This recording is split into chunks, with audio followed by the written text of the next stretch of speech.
Olá! Sejam todos bem-vindos. Nós estamos todos acostumados desde que nascemos com essa aparência de Jesus.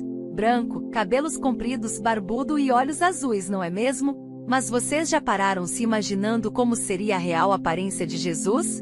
Eu por vezes sim, não só a de Jesus como também de como seriam Maria, os anjos e santos que conhecemos hoje.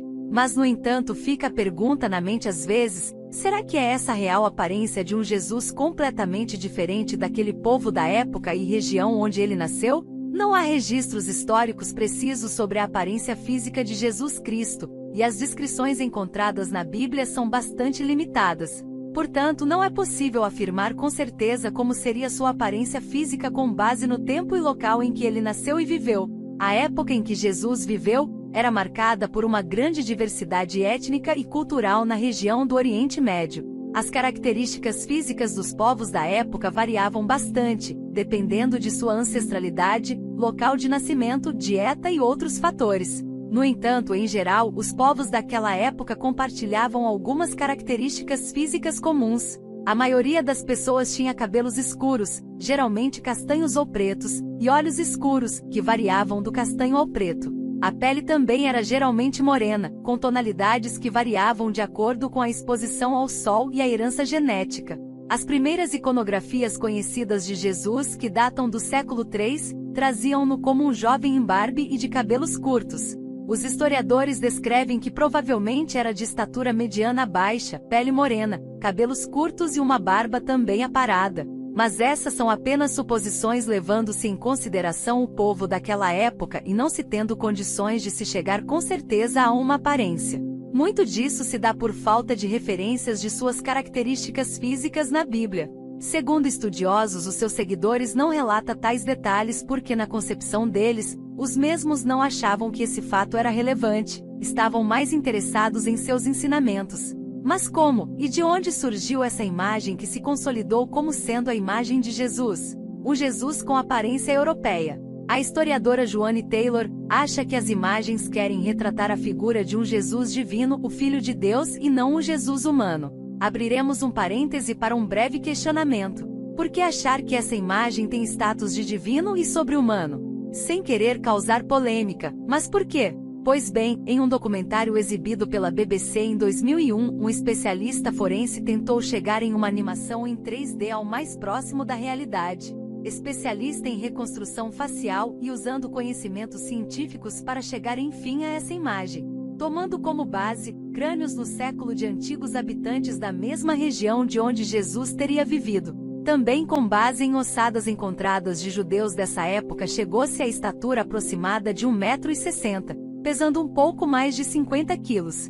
Uma imagem criada por historiadores para a BBC Brasil, traz essa outra imagem do que seria aproximadamente a imagem da face de Jesus. Tiveram como base os beduínos da época, andarilhos nômades que eram castigados pelo sol. Agora vejamos outros fatos que podem intensificar a nossa imaginação quanto a esse assunto. É a história de Akiane Kramaric, que aos 4 anos começou a fazer uma pintura, sendo concluída anos mais tarde e para surpresa de todos era o rosto de um homem que ela afirmava ser o rosto de Jesus. A história dela é realmente muito impactante. Ela diz ter visto imagens do céu e ter uma ligação muito forte com Deus. Mais tarde outra criança afirmou que aquela imagem pintada por Akiane era Jesus. Colton Burpo, que quase morreu aos 4 anos numa cirurgia de apendicite.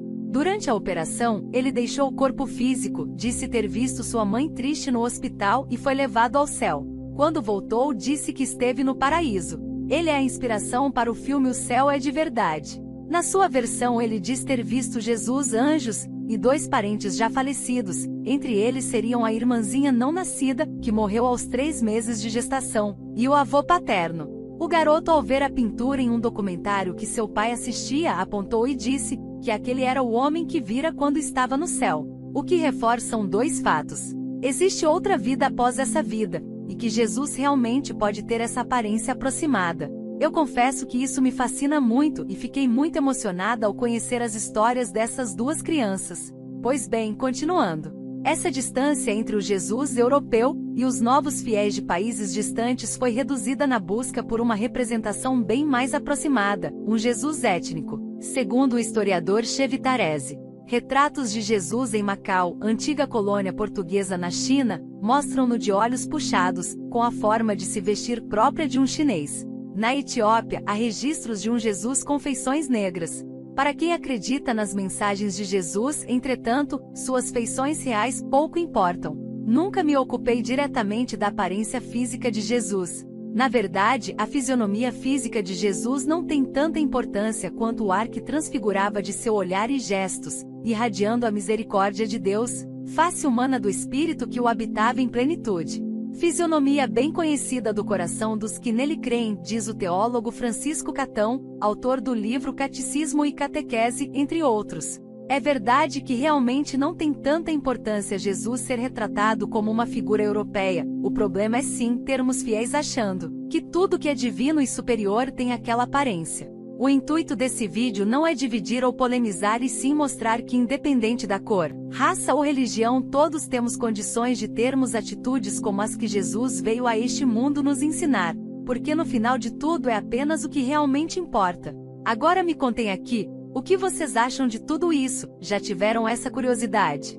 Deixem aqui nos comentários tudo o que tem de dúvidas, se concorda com os estudiosos, o que acrescentaria, o que discorda. Inscreva-se e ative as notificações, compartilhe essas curiosidades para poder chegarmos a um maior número de curiosos pelo mundo.